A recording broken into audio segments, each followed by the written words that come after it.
નમસ્કાર. આજે આપણે એક ફાર્મ ઉપર આવ્યા ત્યાં જો આ બાયો ગેસનું સલરી છે.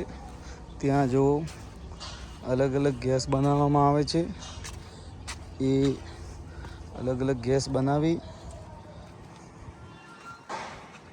જો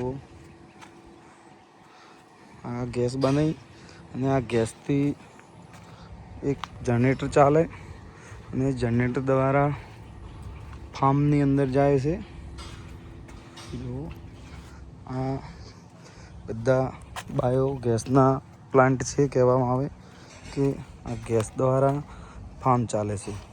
જો અને આની જે વેસ્ટેડ સેલરી કહેવામાં આવે છે એ આ ભાગમાં જાય છે.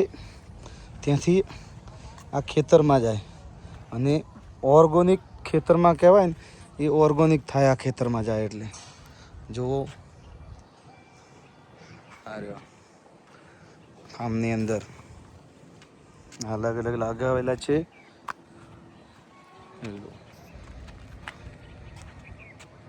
કેટલું મોટું પ્લાન્ટ છે.